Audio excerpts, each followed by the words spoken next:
अपरा एकादशी व्रत कथा। ज्येष्ठ मास के कृष्ण पक्ष की एकादशी को अपरा एकादशी कहा जाता है। इसके करने से कीर्ति, पुण्य तथा धन में वृद्धि होती है तथा भूत प्रेत जैसी निष्कृत योनियों से भी मुक्ति मिलती है। जहाँ तक व्रत के विधि विधान और फलाहार का प्रश्न है, वह सभी एकादशियों के समान ही है। तो आइए कथा को प्रारंभ करते हैं। एक बार युधिष्ठिर कहने लगे, हे मधुसूदन, हे जनार्दन, ज्येष्ठ कृष्ण की एकादशी का नाम क्या है तथा इसका महत्व क्या है, कृपया कर कहिए। भगवान श्री कृष्ण कहने लगे, हे राजन, यह एकादशी अचला तथा अपरा दो नामों से जानी जाती है। पुराणों के अनुसार ज्येष्ठ कृष्ण पक्ष की एकादशी अपरा एकादशी है, क्योंकि यह अपार धन देने वाली है। जो मनुष्य इस व्रत को करते हैं वे संसार में प्रसिद्ध हो जाते हैं। इस दिन भगवान त्रिविक्रम की पूजा की जाती है। अपरा एकादशी के व्रत के प्रभाव से ब्राह्मण हत्या, भूत योनि और दूसरे की निंदा आदि के सब पाप दूर हो जाते हैं। इस व्रत के करने से परस्त्री गमन, झूठी गवाही देना, झूठ बोलना, झूठे शास्त्र पढ़ना या बनाना, झूठा ज्योतिषी बनना तथा झूठा वैद्य बनना आदि सब पाप नष्ट हो जाते हैं। जो क्षत्रिय युद्ध से भाग जाए वे नरकगामी होते हैं, परंतु अपरा एकादशी का व्रत करने से वे भी स्वर्ग को प्राप्त होते हैं। जो शिष्य गुरु से शिक्षा ग्रहण करते हैं और फिर भी उनकी निंदा करते हैं, वे अवश्य ही नरक में पड़ते हैं। मगर अपरा एकादशी का व्रत करने से इस पाप से वे भी मुक्त हो जाते हैं। जो फल तीनों पुष्कर में कार्तिक पूर्णिमाओं के स्नान करने से या गंगा तट पर पितरों को पिंडदान करने से प्राप्त होता है, वही अपरा एकादशी का व्रत करने से भी प्राप्त होता है।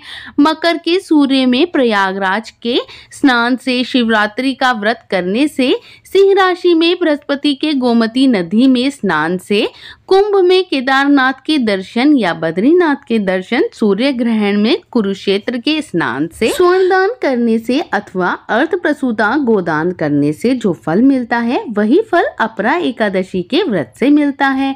यह व्रत पाप रूपी वृक्ष को काटने के लिए कुल्हाड़ी के समान है।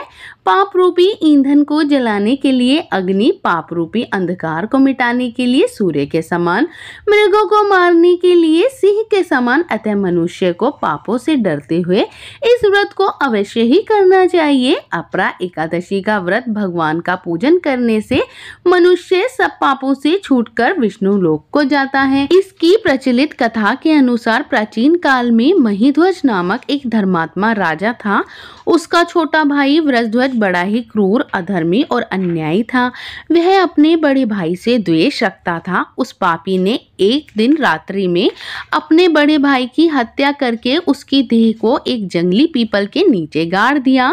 इस अकाल मृत्यु से राजा प्रेतात्मा के रूप में उसी पीपल पर रहने लगा और अनेक उत्पात भी करने लगा। एक दिन अचानक धौम्य नामक ऋषि उधर से गुजरे। उन्होंने प्रेत को देखा और तपोबल से उसके अतीत को जान लिया। अपने तपोबल से प्रेत उत्पात का कारण समझा। ऋषि ने प्रसन्न होकर उस प्रेत को पीपल के पेड़ से उतारा तथा परलोक विद्या का भी उसको उपदेश दिया। दयालु ऋषि ने राजा की प्रेत योनि से मुक्ति के लिए स्वयं ही अपरा एकादशी का व्रत किया और उसे अगति से छुड़ाने को उसका पुण्य प्रेत को अर्पित कर दिया।